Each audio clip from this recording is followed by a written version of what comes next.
오늘도 주님과 동행하는 하루가 되시기를 축복합니다.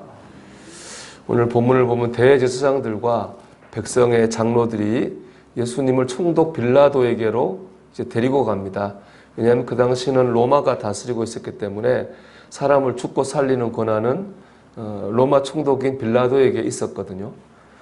이제 빌라도에게 가면 예수님이 뭐 사형 판결을 받고 돌아가시는 거죠.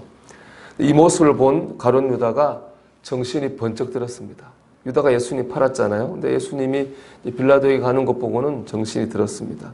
그리고 유대의 지도자들이 가서 자기가 받은 돈을 돌려주고 예수님은 죄가 없다 이렇게 말합니다. 하지만 대제사장과 장로들은 유다의 말에 전혀 반응하지 않습니다. 왜냐하면 그들은 예수님이 죄가 있느냐 없느냐 관심도 없습니다. 그들의 관심은 오직 예수님을 제거하는 것이었기 때문에 유다의 말에 들은 청도 하지 않습니다. 결국 죄책감에 괴로워하던 유다는 스스로 목숨을 끊고 부끄러운 삶을 남겼고 부끄러운 이름을 남기고 그의 생을 마감하고 말았습니다. 참 가룟 유다 일생을 보면 굉장히 안타까워요. 왜냐하면 이 가룟 유다는 다른 제자들보다 훨씬 뛰어난 제자였어요.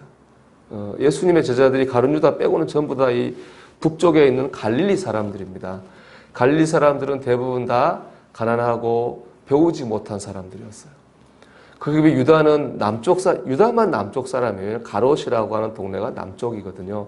남쪽은 예루살렘을 중심으로 한 지역인데 아무래도 예루살렘이 있으니까 사는 것도 많고 배움도 많은 사람이었어요.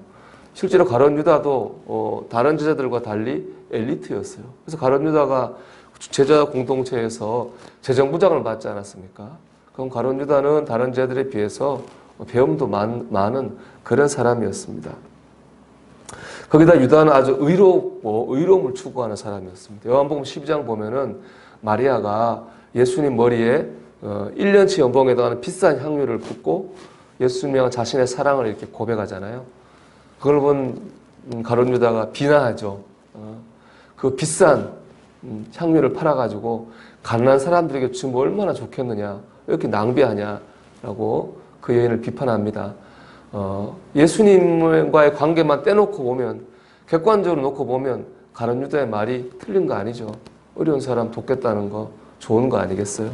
유다는 이렇게 아주 의로움을 가지고 있었습니다. 제가 신학생 때 본 책 중에 하나가 이런 책이 있었는데 가룟 유다가 예수님을 따라다닌 것, 다른 제자들은 다 어떻게 보면 입신양명을 꿈꿨거든요. 예수님 쫓아다닌 이유가.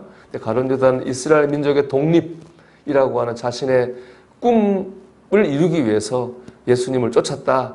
그런 제가 책을 본 적이 있는데 이것 보면 일리가 있는 해석이라고 그런 생각도 듭니다. 이처럼 유다는 자신의 꿈이 있었고 자신의 의가 분명했고 자신의 생각도 분명히 있었습니다. 근데 문제는 바로 이거예요. 자신이라는 거예요. 그는 자기가 자신의 인생의 주인이었어요. 자신의 의와 자신의 뜻과 자신의 꿈을 이루기 위해서 예수님을 선택하고 따라다녔습니다. 주인공은 자기 자신이었고 예수님은 자신의 비전을 이루어주는 통로에 불과한 거죠. 그런데 예수님이 자기의 생각과 다르게 움직이니까 예수님을 배신한 것입니다. 자신이 주인공이었어요. 이 모든 것이 마지막 순간에 분명히 드러나요. 오늘 보면 3절에 보면 이렇게 되어 있잖아요. 유다가 어떻게 뉘우쳤습니까? 스스로 뉘우쳐 이렇게 말하고 있어요. 유다는 스스로 자신의 양심에 의해서 자신을 뉘우쳤어요. 거기다 5절은 뭐라고 되어 있나요? 스스로 목매어 죽은지라. 그는 스스로 마지막까지 자신의 운명을 스스로 결정했어요. 그는 마지막까지 스스로였다는 거예요. 자기 자신이 자신의 인생의 주인공이었습니다. 이건 어제 묵상한 베드로의 모습하고 굉장히 비교가 되는 거예요. 26장 75절 우리 보면 이렇게 되어 있어요. 베드로의 회개의 장면에 보면 이에 베드로가 예수의 말씀에 닭 울기 전에 내가 3번 나를 부인하리라 하심이 생각나서 밖에 나가서 심히 통곡하니라 이랬거든요.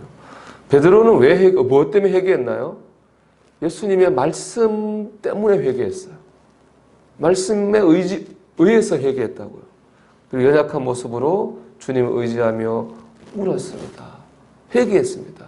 결국 베드로는 유다와 달리 회개한 다음 새로운 삶을, 영광스러운 삶을 살 수가 있었습니다.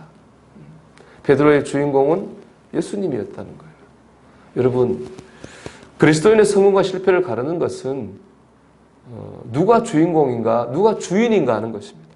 인간적으로 볼 때는 좀 부족하고 연약해 보여도 예수님이 주인이시면 믿음의 삶은 성공하는 겁니다. 여러분, 여러분의 주인이 예수님이시기를 주의 이름으로 축원합니다. 주님이 주인이시라면 이렇게 하셔야 됩니다. 첫째, 주님의 말씀을 의지하십시오. 유다처럼 자신이나 세상의 가치관을 의지할 것이 아니라 베드로처럼 주님의 말씀을 의지해 살아야 됩니다. 두 번째는 좋아하지 말고 감사하셔야 됩니다. 좋아한다고 하는 것은 좋은 일에 대한 자연스러운 반응이에요. 그건 신앙이 아닙니다. 신앙은 뭐냐? 감사하는 겁니다.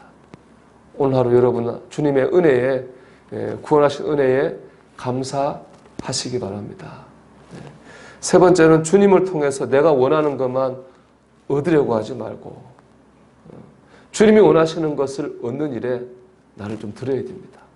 목적이 바뀌어야 됩니다.